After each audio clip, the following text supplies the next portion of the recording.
우리가 어떤 고난을 당할 때 그 고난을 극복하기 위해서는 그 시작도 중요하고 과정도 필요합니다. 근데 무엇보다도 그 고난의 마무리가 잘 돼야지 내가 아무리 잘 견디고 좋은 과정을 겪었다 할지라도 그 고난의 마무리에 고난이 주는 열매를 우리가 얻지 못한다면 굉장히 허무하게 되겠죠.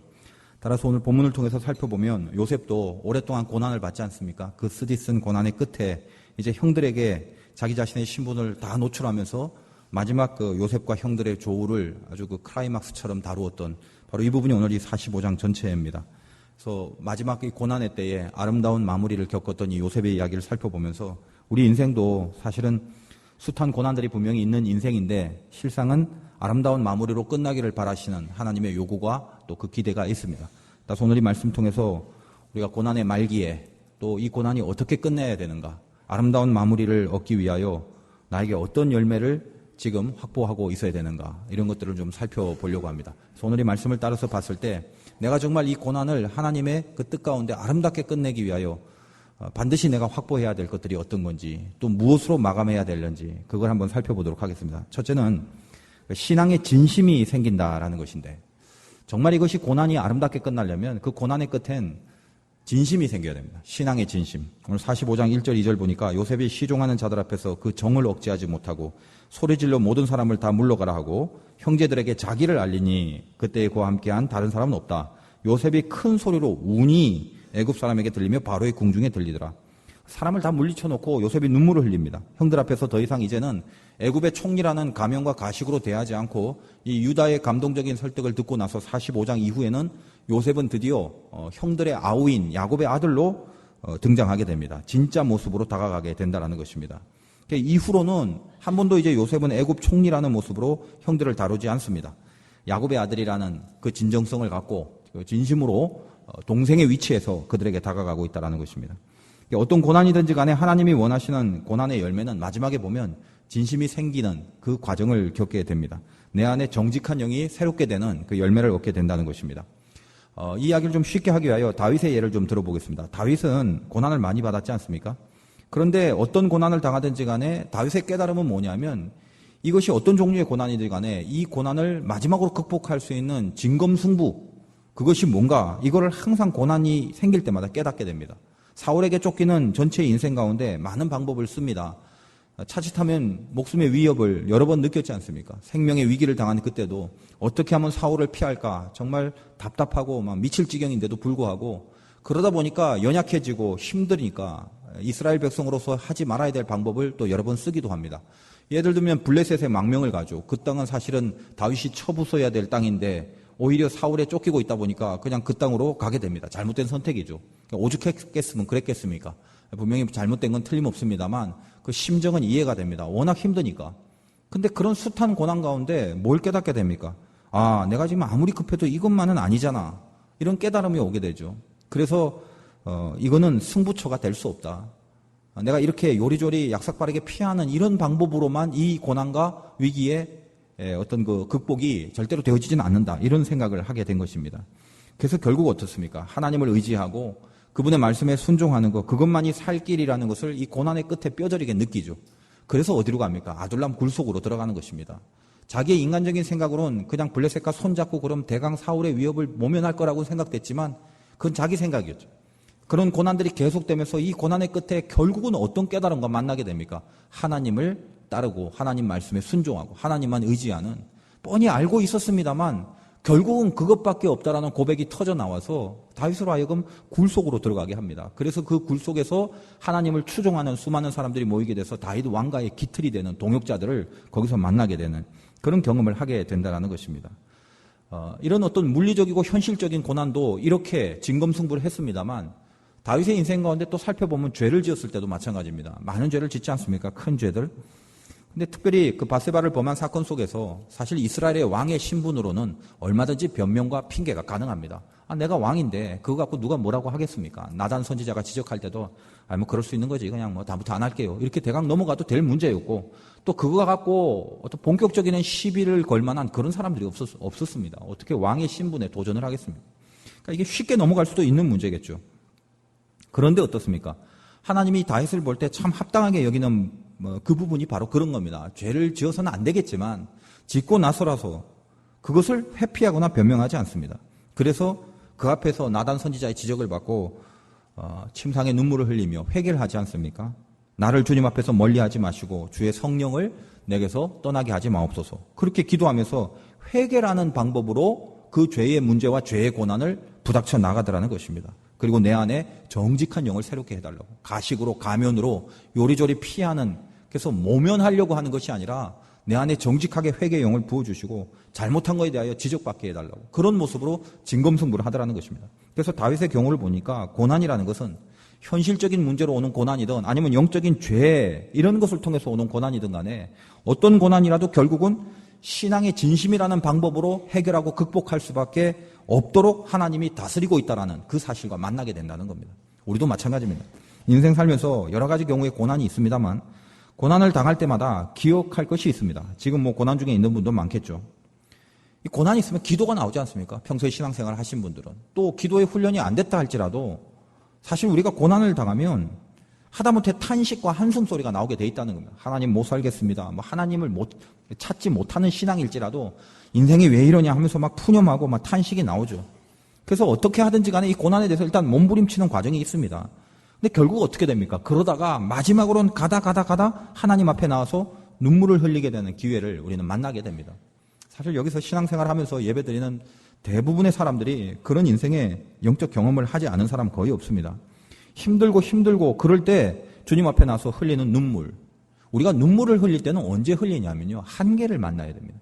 슬픔이 극에 달아서 더 이상 견딜 수 없는 슬픔이 될 때 눈물이 나오는 것이고 반대로 기쁨도 너무 기쁘게 되면 눈물이 나오는 것처럼 어떤 극한의 경지에 가면 다 눈물이 나오게 됩니다. 그러므로 이 눈물의 영성이라는 건 절대로 거짓이 있을 수가 없어요. 진심이라는 것입니다.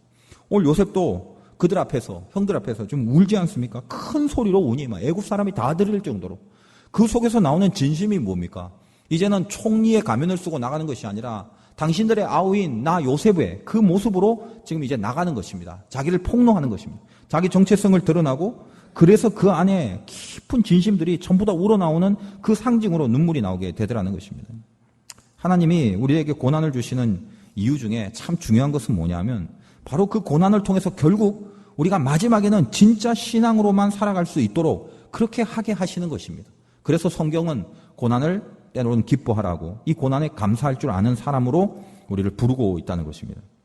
하나님의 관심이 어디 있습니까? 당신의 사랑하는 자녀가 이 땅에 살면서 얼마나 배부르냐라는 거 별로 관심이 없습니다. 여러분 뭐 배불러 봐서 알지만 뭐 배불러서 좋은 게 어디 있습니까? 고혈압에 당뇨만 생기죠. 요즘은 못 먹어서 죽는 사람 없죠. 하나님은 우리들에게 배부른 걸 원하는 게 아닙니다. 돈 가지고 살아가는 인생보다는 진짜 믿음 갖고 살아가는 그 인생, 그걸 만들길 원하시는 거거든요. 그래서 우리에게 고난을 주면서 결국은 밀고서 마지막에 하나님 앞에 이 문제는 진짜 신앙으로 해결하는 그 방법밖에 없다라는 사실과 맞닥뜨리게 됩니다. 그러면서 우리 마음에 뭐가 생긴다고? 앞으로 만나는 어떤 고난과 환란이라도 약삭빠른 세상의 방법을 쓰지 않고 내 안에 신앙의 진심을 갖고 부닥치게 만드는 그런 삶으로 이끌어 가더라는 것입니다.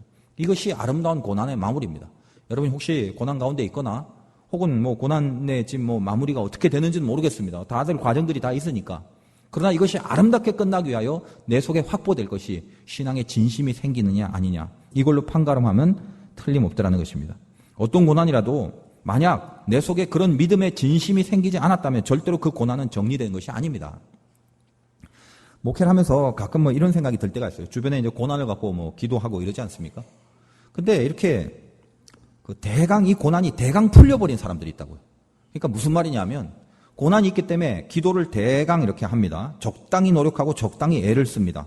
근데 적당히 했는데 다 해결돼 버리는 거예요. 그래서 주님 앞에 적당하게 감사헌금도 좀 하고 또 뭐 적당하게 은혜도 받고 뭐 적당하게 각오도 하고. 근데 이렇게 적당하게 한 사람들은 제가 통계적으로 보니까 시간 지나서 또 형편이 괜찮아지고 아무 일 없으면 이상하게 신앙이 빠꾸가 돼요.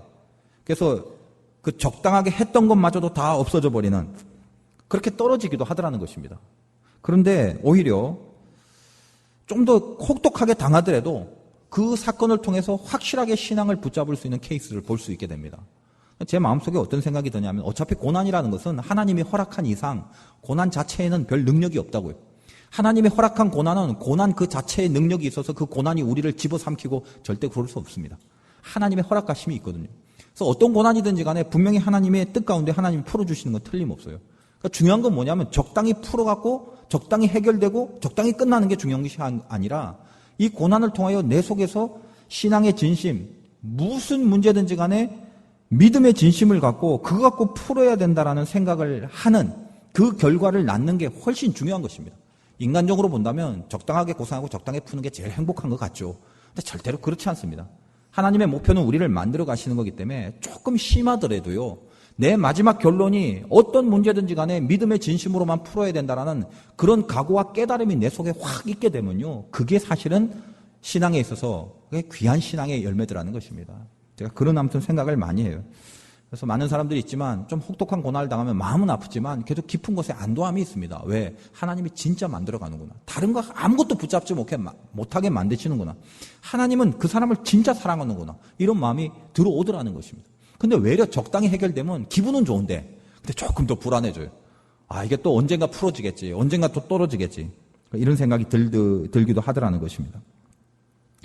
결국은 혹시 우리의 고난의 그 마무리가 어떻게 되는가라는 것을 생각해 봤을 때 내 안에 신앙의 진심이 생겼는지 그걸 보게 되면 분명히 이 고난이 아름답게 마무리됐는가를 판별할 수가 있습니다. 예를 들면 하나님 보시기에 합당하게 살자, 이런 마음들. 어떤 문제가 생길 때 이 문제를 어떻게 해결하지 보다는 어떤 문제가 닥치면 이때의 내 마음속에 뭘 가져야 되나, 그게 어떤 종류의 고난이라도 내가 지금 하나님 앞에 그럼 나는 하나님이 나를 합하게 여기시는 그 마음을 내가 지금 갖고 부닥치고 있는가, 빨리 그거를 볼 수 있는 그 훈련, 그 영성이 되면 그러면 이게 마무리가 된 것입니다. 여러분의 고난을 아름답게 마무리 지으시기 바랍니다. 딴 거 없습니다. 얼마나 약삭빠르게 회피하고 도망가느냐가 문제가 아니라 이 문제는 정말 내가 하나님 앞에 하나님이 나를 합당하게 여기는 그 마음가짐을 만들어서 해결해야 될 문제다라고 생각하게 된다면 그 사람은 바로 간 것입니다.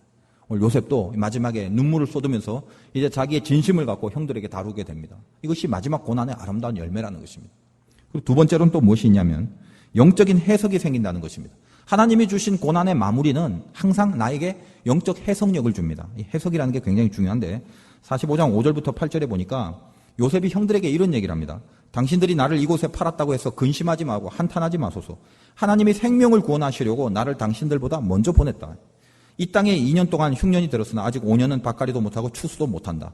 하나님이 큰 구원으로 당신들의 생명을 보존하고 당신들의 후손을 세상에 두시려고 나를 당신들보다 먼저 보내셨나니. 이게 무슨 말입니까? 요셉이 형들을 바라보면서 어떤 얘기를 합니까? 나 자신을, 요셉을 해석을 합니다. 내가 이런 사람입니다라고. 그 해석의 한가운데 자기가 뭐가 있냐면 나는 하나님이 보내서 지금 이렇게 된 거다. 인생이라는 게 자기를 어떻게 해석하느냐에 따라서 그 색깔이 달라집니다. 성경은 믿음에 대해서 어떻게 정의를 내리냐면 믿음은 바라는 것들의 실상이고 보지 못하는 것들의 증거다. 그렇게 이야기를 합니다. 그거는 믿음이 실체라는 것입니다. 그러니까 믿음이라는 게 진짜다. 믿음 아닌 게 외려 가짜고 보이진 않지만 믿음이라는 게 오히려 실체다. 그 얘기를 하는 거거든요. 진짜는 결국 믿음의 문제인데 이게 지금 무슨 말이냐면 좀 쉽게 설명하면 이런 겁니다. 우리 모두 각자의 그 안경을 끼고 살아갑니다. 그러니까 안경을 끼고 바라보는 세계를 전체 세계라고, 진짜 세계라고 우리는 늘 그렇게 착각을 합니다. 요즘에 운전하다 보면 뭐 햇빛이 강하면 선글라스 같은 거 끼죠. 그러니까 여러분 경험하지 않습니까? 진한 선글라스를 꼈다고 칩시다. 밖에서는 이 선글라스가 어둡기 때문에 햇빛을 차단하기도 합니다만 그렇게 선글라스를 끼다가 만약에 터널을 지난다고 칩시다. 갑자기 어두워지죠. 깜깜해지죠. 그래서 이게 왜 이렇게 어두워? 그러고 있죠. 그러나 실제로 선글라스를 벗으면 그 터널 안에도 불이 다 있습니다. 그런데 선글라스를 끼고 있기 때문에 자기가 보는 세계는 어두운 세계라는 것입니다. 그게 자신의 실체라고 보고 있어요. 우리가 다 그런 안경을 끼고 있다는 것입니다. 만약에 안경이 파랗다면 파랗고 안경이 뭐 빨갛다면 빨갛고 이렇게 다 생각을 하게 되는 거죠. 옛날에 무슨 어렸을 때 보는 영화 중에 뭐 고교생들 나오는 뭐 고교 얄개니 뭐 이런 그런 유치한 영화들이 좀 있습니다. 근데 제가 얼핏 기억난 게 뭐냐면 한 학생이 이렇게 자고 있는데 안경을 낀 학생이 자고 있는데 애들이 장난을 친 거예요, 친구들이. 그래서 그 안경에다가 빨간 매직으로 다 이렇게 칠을 해놨어요. 그리고 얘를 깼더니 얘가 눈을 번쩍 뜨는 순간 불이야 하고 외치는 것입니다. 왜냐하면 지 눈에는 빨간색이 다 불로 보이는 거거든요. 그래서 난리 법석을 칩니다. 근데 그가 보는 것이 실체입니까? 아니죠. 실체는 불이 안 난 겁니다. 근데 그가 보고 느끼는 그 현실은 뭐냐면 불이 난 겁니다. 왜? 그는 그의 안경으로만 보기 때문에 그렇다는 것입니다. 이게 굉장히 중요한 것입니다. 그 사람한테는 진짜 불이 난 거죠. 그러나 그것이 실체는 아니다라는 것입니다. 우리에게 어떤 고난이 있습니까? 고난을 통해서 망했다라고 생각하십니까? 그게 내가 보는 현실일 수는 있어도 진짜 실체는 아니다라는 것입니다. 신자는 내가 보는 안경으로 살아가는 것이 아니라 하나님의 실체를 보고 살아가는 게 신자입니다. 그래서 우리에게 기도가 필요하고 말씀이 필요합니다. 여러분이 예배 가운데 나오면 어떤 효과가 있냐면 제일 큰 효과가 뭐냐면 현실을 보는 게 아니라 실체를 보게 해줍니다. 하나님의 말씀을 듣고 기도 속에 들어가는 순간 내가 보지 못했던 내 안경으로만 봤던 것 외의 것들을 보게 됩니다. 하나님이 보여주시는 것입니다. 그걸 환상이라고 그러고 그걸 비전이라고 그럽니다. 여러분이 예배에 나와서 아 그렇구나 진짜 이런 게 있구나라는 걸 보는 순간 내가 이제껏 가졌던 잘못된 감정과 잘못된 판단을 꺾을 수 있다는 것입니다. 그게 힘이라는 거예요.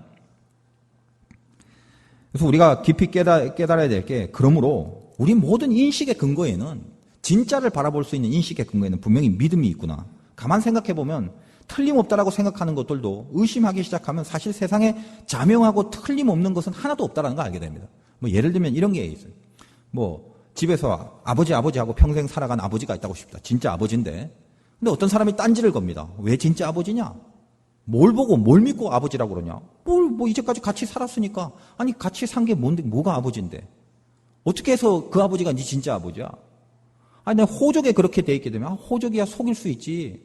너 다리 밑에서 주워 왔는데 그 호적에 그냥 어렸을 때 새겨버리면 네가 뭐가 알 게 뭐야? 아니 그 유전자 검사를 그럼 해보면 병원에서 예를 들면 병원의 의사가 뭐 돈 받고 그것을 속였을 수도 있고 간호사가 무슨 네 혈액을 잘못 깎아올 수도 있고 뭐 이런 식으로 따지고 들어가면요. 내가 이제까지 아버지가 불렀던 그 진짜 아버지가 이게 아닐 수도 있네라는 생각과 만나게 됩니다. 무슨 말이냐면 세상에 자명한 건 사실 별로 없습니다. 자꾸 비판하고 계속 딴지를 걸고 들어가면 사실 논리적으로 맞는 게 그렇게 많지 않다라는 거예요. 근데 우리는 이런 모든 가능성이 분명히 있음에도 불구하고 내가 지금까지 부르고 지금까지 내가 알아왔던 그 아버지를 진짜 아버지라고 인식할 수 있는 뿌리가 어디 있습니까?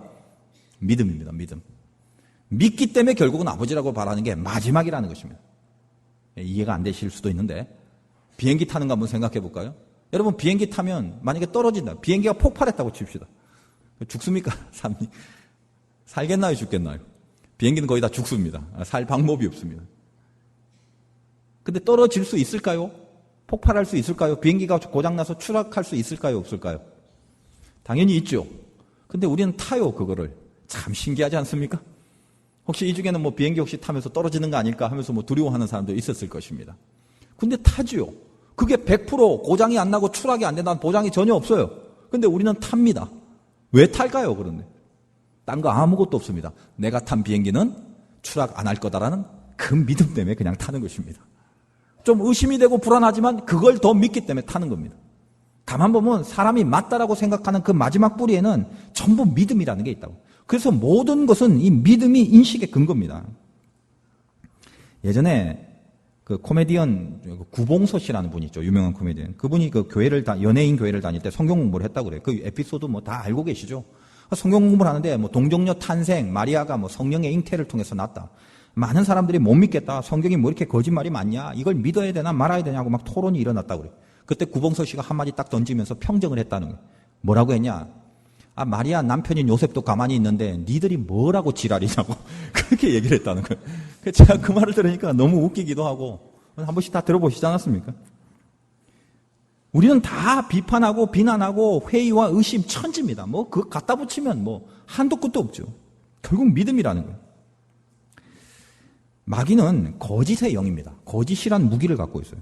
그래서 우리로 하여금 끊임없이 잘못 생각하게 만들고 잘못 판단하게 만듭니다. 그러므로 우리는 어떤 지금 접경에 놓여 있냐면 우리 환경과 상황 안에 나를 집어넣고 환경과 상황 속에 있는 나를 환경으로 말미암아 해석하고 상황으로 말미암아 해석하게 만듭니다. 물질이 없는 상황 속에 우리가 던져졌습니까? 그럼 내 실체가 뭐냐? 마귀는 우리를 이 환경 속에서 해석하게 만든다는 거예요. 돈이 없는 나.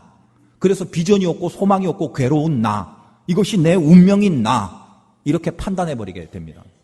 그런데 우리는 또 다른 해석이 있습니다. 어떤 해석이냐? 믿음으로 나를 해석하는 것입니다. 근데 이게 사실 실체입니다. 안경을 끼고 본 거는 자기한테는 현실일지 몰라도 실체와는 다르죠. 동일하게 우리가 믿음 안에 사로잡혀서 하나님 안에서 나를 해석해내면 그때는 진짜 실체를 보게 된다는 것입니다. 이스라엘 백성을 한번 봅시다. 광야를 통과할 때 1세대는 광야에서 멸망을 했고 가나안 땅으로 간 사람이 있고 가지 못한 사람이 있었습니다. 이 둘의 차이점이 무엇입니까? 동일한 광야라는 상황을 만났습니다. 근데 가나안 땅에 들어가지 못하고 광야에서 멸절한 사람들의 특징은 광야라는 환경 속에 있는 자기 자신을 해석했습니다. 내 인생이 뭐다? 나는 이 광야라는 삭막한 사막 한가운데 가나안은 보이지도 않는 이 메마른 사막 한가운데 처해져 있는 존재로서의 나. 그래서 더 이상 소망이 없는 것입니다. 그게 나라고 규명을 해버렸다는 것입니다. 그들은 가나안에 들어가지 못했습니다. 그러나 가나안에 들어간 부류는 동일한 사막, 동일한 광야 속에 있었지만 광야라는 환경 속에 있는 나를 나로 해석하지 않고 하나님이 나에게 주신 약속의 말씀 안에 있는 나를 해석했습니다. 그래서 그 사람들은 가나안 땅으로 갈 수 있었다는 것입니다. 우리가 그런 인생이 돼야 된다. 해석이 답니다. 해석. 해석이 믿음이고 해석이 실체고 해석이 능력이다라는 것입니다. 우리들의 가장 큰 잘못은 믿음으로 나 자신을 해석하고 그래서 진짜 나의 실체를 보는 것이 아니라 마귀가 나를 거짓의 힘으로 속이는 현실을 바라보면서 환경이나 상황 속에서의 나를 진짜로 파악하고 있는 바로 그것이 우리의 잘못이라는 것입니다. 우리에게 동일한 환경이 있다 할지라도 거기에 매몰되느냐 딛고 일어나느냐 우리 믿음 싸움과 해석의 싸움입니다. 뭐 이런 얘기 많이 들어보셨죠. 우유통이 크게 있는데 개구리가 한 마리씩 빠져 있어요. 이 개구리가 종자가 달라요. 이 녀석은 해석이 안 되는 개구리. 이 녀석은 해석이 되는 개구리. 해석이 안 되는 개구리는 우유통에 빠지자 포기했습니다. 그래서 우유통에 빠져 죽어버렸어요. 나는 죽겠다. 더 이상 나는 올라갈 수 없다. 해석이 되는 개구리는 열심히 살려고 자맥제기를 쳤습니다. 그러니까 우유가 치즈가 돼서 그거 딛고 뛰어놀았다는 그런 사연이 있습니다. 똑같은 환경이죠. 그러나 딛고 일어난 친구가 있고 빠져 죽는 친구가 있습니다. 무슨 차이요? 내가 누구냐라는 해석의 차이예요. 해석의 차이. 여러분이 왜 죽습니까? 여러분이 왜 불행합니까? 여러분이 왜 우울합니까? 여러분이 왜 불안하고 왜 두려워합니까? 아무 이유가 없습니다. 여러분의 환경과 상황 속에서 나를 볼 때는 끊임없이 나를 두렵게 하고 우울해하지만 하나님의 약속 속에 나를 본다면 눈물겨운 감사밖에 없는 존재입니다. 우리는 그만큼 행복하며 승리가 보장되며 기도할 수 있는 길이 열린 사람이고 하나님의 붙들고 이끄심이 있는 그런 존재입니다. 이것이 우리의 실체라는 거예요. 그걸 끊임없이 보면서 살아가는 사람, 그 사람이 신자입니다.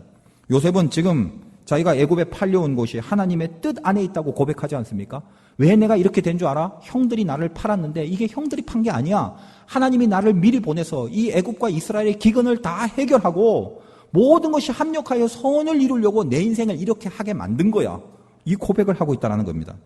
이것이 고난을 아름답게 마무리하는 그 사람의 자세죠.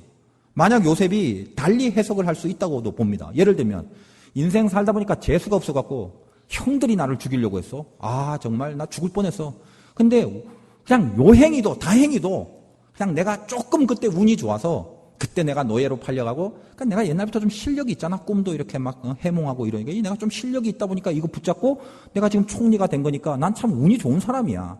적어도 내가 잘나서 여기까지 왔지. 내가 니네들 그 게임과 니네들의 그 나를 죽이려는 위협 그 속에 내가 있었다면 아마 나는 막 살지 못했을 거야. 그래서 그들을 바라보면서 니네 한번 죽어봐 이제. 다 감옥에 쳐놓고 막 채찍질하고. 근데 그런다 한들 누가 뭐라고 했어 요셉을. 사실 우리가 세속적인 관점으로 본다면 요셉은 그래도 괜찮죠. 왜? 정말 형들이 팔았으니까. 그 형들을 용서해 준다는 게 요셉 입장에서는 얼마나 억울해요. 근데 만약에 그런 식으로 형들을 다룬다면 요셉은 누구라고요? 환경과 상황 안에서만 자기 자신을 해석한 존재밖에 안 되죠. 근데 오늘 형들 향해 뭐라고 얘기합니까? 내가 누군 줄 알아? 형들이 날 그랬지만 그거보다 더 크신 하나님의 섭리가 나를 관리하고 있다. 그러므로 나는 하나님의 합력하여 선을 이루는 이 섭리 때문에 여기까지 보내진 그 존재다. 믿음 안에서 해석할 믿음 안에서. 그러니까 다 살리잖아요. 가문 살리고 이스라엘 살리고 애굽 살리고 하나님의 선을 이루는데 쓰임 받더라는 것입니다. 이게 중요한 것이에요. 고난이 아름답게 마무리될 수 있었던 것 딴 거 없습니다. 자기가 당한 모든 사건을 하나님 안에서 합력하여 선을 이루신다는 그 선 안에서 해석해내는 그 실력, 그게 중요하다는 것입니다. 여러분 당하고 있는 고난을 한편으로 생각하면 마귀에게 붙잡히면 엉망진창이고 재수가 없고 인생 망쳤고 얼마든지 그렇게 절망적으로 해석할 수 있습니다. 그러나 그걸 실체로 보지 마십시오.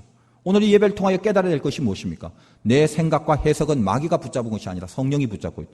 성령이 나를 해석하면 나는 절대로 이 고난이 나를 망할 고난이 아니다. 이 아픔이 나를 망하게 하는 아픔이 아니다. 그걸 선명하게 보는 것입니다. 여기에 길이 열릴 것이며 이끄심이 있다라고 합력하여 선을 이루게 된다라는 불타는 확신이 나를 해석하게 될 때 다 살려낼 수 있는 그런 믿음의 능력들이 나타날 수 있다는 것입니다. 그게 중요합니다. 제가 그 칠레에서 그 수술을 했지 않습니까? 그래서 그때 그 수술 끝나고 한국 민박집에 들어갔는데 처음 밥을 먹고 있는데 한 17kg 정도가 빠진 굉장히 초췌한 모습이었어요. 그 아줌마가 옆에서 저를 그냥 계속 지켜보고 있는데 오랜만에 한국 밥을 먹으니까 참 눈물겹게 감사하더라고요. 정말 그 한국 밥을 못 먹었거든요. 그건 한 달 동안. 그래서 그걸 이제 처음 먹는데 저를 이렇게 물끄러미 보면서 교회 다니네요. 제가 밥 먹을 때 기도하니까. 교회 다닌다고요. 그랬죠. 그 교회 다니는 사람 같대요. 근데 제가 참 오랜만에 그런 얘기를 들어봐요. 제가 무슨 생각을 했냐면 사람이 좀 초췌하고 불쌍하게 보여야 되겠구나. 그러니까 저를 이제 신자로 저 교회 다닌다고 하고 계속 이제 먹었어요. 안 떠나고 가만히 있더니 자기 얘기를 저한테 그때 하는 것입니다. 사실 내가 이런 얘기 잘 안 하는데 이렇게 왠지 오늘 그런 얘기를 한다고 하면서 얘기를 하는데 자기 얘기를 해요. 이분이 이제 강남에 사셨는데 그 남편은 한의사를 하셨고 본인은 사채업을 했습니다. 그래서 강남에서 굉장히 많은 돈을 벌고 있었어요. 외동 아들이 하나 있었는데 뭐 돈이 많다 보니까 이 아들이 원하는 걸 다 해줬죠. 프랑스 유학을 보냈습니다.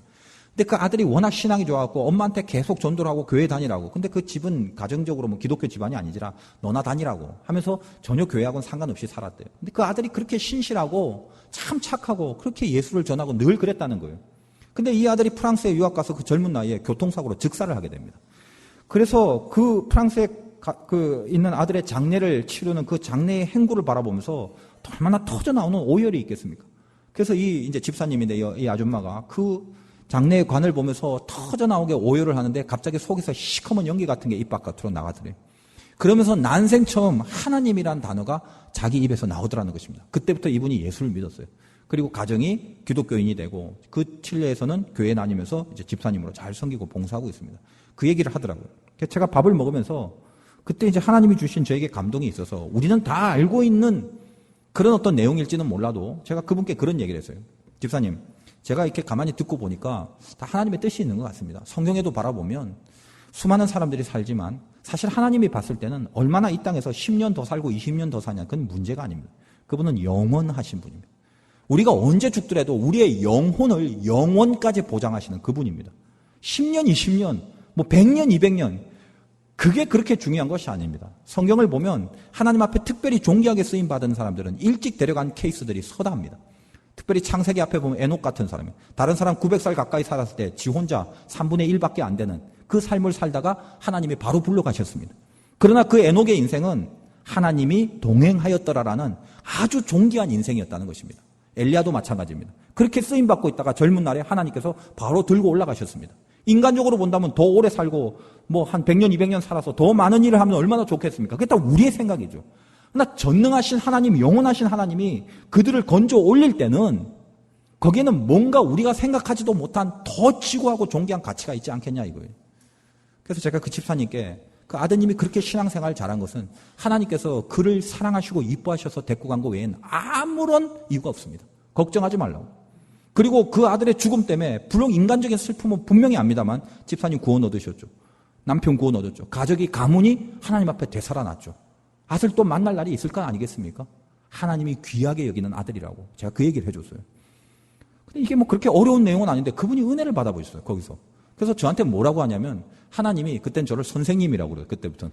선생님을 통해서 제가 오랫동안 갖고 왔던 이 아픔을 정말 아들이 왜 그렇게 됐는가에 대해서 내가 하나님을 찾긴 찾았지만 도무지 이게 이해할 수 없었는데 선생님을 통하여 그 해석을 듣게 됐다고. 그렇게 이야기를 하면서 선생님은 하나님이 우리 집에 보내주신 사람이라고 하면서 그때부터 나만 사골 국물을 계속 끓여서 대접을 하는 그런 역사가 있었습니다. 이게 그렇게 어렵거나 복잡한 내용은 아닙니다. 우리 신앙생활 하면 어느 정도 다 알고 있는 거겠죠. 그러나 몰라서 새로운 내용이 아니라 내가 고난의 한가운데 있을 때는 주의 성령이 은혜를 통해서 해석을 시켜줘야 됩니다. 그래서 그걸 붙잡게 돼야 된다고. 아 맞아 그런 게 있었지. 그걸 놓치고 살았구나. 그걸 다시 한번 붙잡게 된다는 것입니다. 해석이 능력입니다. 여러분 고난 받고 있습니까? 아름답게 마무리하고 싶습니까? 뭐가 돼야 된다고요? 모든 것을 합력하여 선을 이루시는 하나님 안에서 내 인생을 해석할 수 있는 열매와 능력 이것이 있으면 된다는 것입니다. 그것이 우리를 살릴 수 있는 힘이라는 것입니다. 마지막으로 하나만 더 언급을 한다면 우리가 이 고난의 마무리가 아름답게 끝나기 위해서는 구체적인 실천력이 있다는 것입니다. 요셉이 자기 자신을 밝힌 후에 형들에게 이제 아버지를 모시러 오라고 하죠. 그게 장장하게 45장 21절 이후에 계속 기록되어 있습니다. 이 과정들 시간 없어서 다 읽지는 않겠지만 아까 읽어봤으니까 이런 얘기입니다. 앞으로 계속 몇 년 동안 흉년이 될 거니까 다 애굽으로 와라. 내가 잘 봉양해 줄 테니까. 근데 그 과정 가운데 그냥 요셉이 말만 하고 끝나지 않습니다. 내가 잘해줄게가 아니라 아주 구체적으로 형들이 아버지한테 다시 가는데 필요한 물품들, 그러니까 베냐민은 조금 더 주고 좀 더 주니까 삐지지 말라고 가면서 싸우지 말라고 이렇게 배려하면서 얘기도 해주고 아주 디테일한 그런 실천들이 있습니다. 여기는 여기까지, 요 수레에는 요만큼. 그리고 오면 고센 땅이라는 것을 다시 구별해주고 여기까지 와서 요 땅에서 거할 이 모든 것들이 사실은 세팅이 되어 있는 상황이라는 것입니다. 전 여기에 사실 큰 은혜가 있습니다. 우리 예수 믿는 사람들이 자기가 게으르면서도 이 게으름을 핑계로 하나님 기도만 하면 다 되죠. 그렇게 끝나지 말았으면 좋겠습니다. 기도한다는 거 누구나 해야만 되는 겁니다만 기도하고 아무것도 안 하고 있다? 이게 불신앙입니다. 게으름이라는 거예요. 적어도 기도를 하면 기도한 것에 대하여 내 속에 받은 은혜가 나를 움직이는 어떤 동력이 분명히 있다는 것입니다. 하나님이 우리에게 고난을 줬습니까? 풀무불 속에 연단을 시켰습니까? 칼을 갈게 하셨으면 쓰려고 갈게 하신 거죠. 고난을 왜 당합니까? 나를 당금질하여 뭔가 하나님의 도구가 되려는 그 인생으로 살도록 하나님께서 우리들에게 고난의 풀무를 주신 거 아니겠습니까? 그럼 고난의 마지막에 어떻게 돼야 돼요? 도구가 돼야 되겠죠. 쓰임새가 돼야 된다는 것입니다. 말씀을 듣다 보면 우리 안에 은혜가 형성됩니다. 근데 이 은혜라는 건 보이지 않는 하나님께로 왔기 때문에 1차적으로는 추상적입니다. 그러나 추상적으로 끝나는 것이 아니라 실천은 구체적이기 때문에 이 추상적인 게 구체적인 것으로 연결이 돼야 되겠죠. 은혜는 그 자체가 하나님이 주신 생명이기 때문에 절대로 추상적이거나 관념 속에만 머무르지 않습니다. 추상적인 것으로 들어왔다 할지라도 은혜는 생명이죠. 생명의 특징은 절대로 가만히 있지 않는다는 것입니다. 생명은 운동입니다. 고난을 마무리할 때쯤 되면 하나님의 은혜가 강하기 때문에 그 고난이 마무리된 거거든요. 그러므로 그 은혜 속에 들어와 있는 생명의 움직임이 나를 결국 움직이지 않으면 안 되게끔 그렇게 우리를 이끌어 간다는 것입니다. 예를 들면 학생들이 마음을 먹고 공부 안 하다가 내가 이제 공부 한번 하겠다고 불끈 결단을 했다고 칩시다. 그리고 끝납니까? 그리고 잡니까? 그렇지 않죠. 그때부터는 책도 좀 사고 방도 좀 청소하고 몇 시에 언제까지 어디서부터 공부하자 계획도 세우고 이런 여러 가지 어떤 실천력과 의욕들이 나오게 되지 않습니까? 그게 중요하다는 것입니다. 우리도 고난의 어떤 마무리가 될 쯤에 드디어 은혜를 통해서 내가 움직여야 된다는 의욕이 일어나는 게 마땅합니다. 예를 들면 영적인 것도 구체화하겠죠. 각자 사람마다 형편과 처지가 다르니까 각자의 실천은 어디에 다 다르겠습니다. 그러나 예를 들면 공통적으로 본다면 예배가 좀 더 구체화될 수 있겠죠. 하나님 지금 이 고난의 마무리에 내가 지금 필요한 것이 실천력인데 나 지금 실천 안 하고 있는 게 뭐가 있습니까? 주일날 한 달에 한두 번밖에 안 나왔는데 이제 하나님 앞에 내가 받은 고난을 통하여 아름다운 열매를 맺기 원합니다. 주일날은 절대 빠지지 않겠습니다. 무슨 일이 있다 할지라도 목숨 걸고 나오겠습니다. 이런 의욕들이 생긴다든지 아니 주일날 잘 나오는 사람들은 하나님 내가 진짜 일주일에 한 번씩 뜨겁게 기도할게요. 금요 철회 같은 거 있으니까 내가 그때만큼은 빠지지 않고 하나님 앞에 진짜 통성으로 부르짖을게요. 뭔가 이렇게 한 걸음 더 나가는 실천이요. 더 나가서 새벽 기도 나갈게요. 찬바람 가고 나와갖고 2013년 새벽에 하나님을 깨우는 하나님이 놀래 자빠져갖고 얘가 도대체 왜 새벽에 뭐 하려고 나왔나 이래서 화들짝 놀라고 집중해서 관리하고 이런 인생 이런 내 안에 어떤 영적 의지들 아픈 거 병약한 건 안 되는 거 그런 게 어디 있습니까? 하나님 앞에 갖고 나오는데 다 맡기고 거기에 대한 해결함을 얻겠다라는 불타는 의지들 그래서 진짜 그 자리로 가고 진짜 기도 자리로 가고 그런 실천력들 이런 것들이 나오는 게 고난의 마무리라는 것입니다. 이거 없이 어떻게 고난이 되겠냐 이 말입니다. 여기 학생들도 있겠지만 학생도 마찬가지고 공부도 해야겠다. 또 예배도 빠지지 말아야겠다. 청소년 예배 난 이제 절대 빠지지 말자. 젊은이 예배 빠지지 말자. 가서 무조건 기도하자. 그런 것들 작은 이런 영적 어떤 그 도구들 기도도 안 하다가 밥 먹을 때만 기도했는데 내가 적어도 하루에 몇 시간은 하루에 이때쯤은 내가 분명히 기도해야 되겠다. 성경 말씀도 좀 봐야 되겠다. 이게 여러 가지들 구제 어떻게 구제하다 나 섬김의 삶을 좀 살아야 돼. 헌신도 좀 해야 되는데 헌금 생활 좀 해야 되겠는데 봉사도 해야 되겠는데 선교도 좀 해야 되겠는데 여러분이 하나님 앞에 구체적 실천력을 달라고 기도만 하십시오. 얼마나 많은 영감들을 주시는지 아십니까? 그럼 그것 중에 내가 할 수 있는 거 붙잡고 그 자리로 한 걸음 내딛고 나가는 것입니다. 그게 중요하죠. 그래서 하나님 앞에 하나님이 원하시는 것들을 내 몸으로 치루어가는 자리까지 가는 거 이게 고난의 마무리입니다. 고난의 마무리. 그 자리까지 가지 않고 그 실천력 없이 그냥 말로만 때우고 느낌으로만 때우고 절대로 그건 고난이 정리가 된 게 아닙니다. 신앙생활이라는 건 결국 미래를 위해서 하는 건데 미래가 있기 위한 오늘이 중요하죠. 구체적인 오늘, 오늘의 현실감, 오늘 내가 뭘 잘 준비할까 이게 중요하다는 것입니다. 요셉도 보십시오. 그냥 말로 끝나지 않죠. 감동으로 끝나지 않습니다. 눈물로 끝나지 않아요. 아버지가 뭘 좋아하는지, 형들이 뭐가 필요한지, 여기 지금 이 얘기를 쭉 살펴보면 참 배려가 있고 굉장히 실천력이 있다고요. 하나하나 챙기는 거 보면. 이게 저는 신자의 모습이다라고 생각합니다. 다니엘 같은 사람 보십시오. 바벨론 포로로 갔습니다. 이 바벨론의 포로라는 고난의 상황 가운데 내가 여기서 하나님을 지켜야겠다. 믿음을 지켜야겠다. 그래서 하나님이 따로 말도 안 했는데 자기 스스로 뜻을 정하여 원칙들을 세웁니다. 구체적 실천력을. 다니엘 같은 경우는 어떤 겁니까? 왕이 주는 이 궁정에서 나오는 왕의 진미, 막 기름진 음식 그 다음에 포도주, 이거에 내가 손대지 않겠다. 먹지 않겠다. 그거 먹어도 죄는 아닙니다. 근데 본인이 스스로 뜻을 정했어요. 왜? 내가 하나님 앞에 어떻게 하면 잘 보일까? 어떻게 하면 내 안에 성령을 지킬까를 연구하다가 자기가 정한 실천력이라는 것입니다. 그리고 예루살렘을 향하여 창문을 열고 하루에 3번씩 꼬박꼬박 기도하겠다.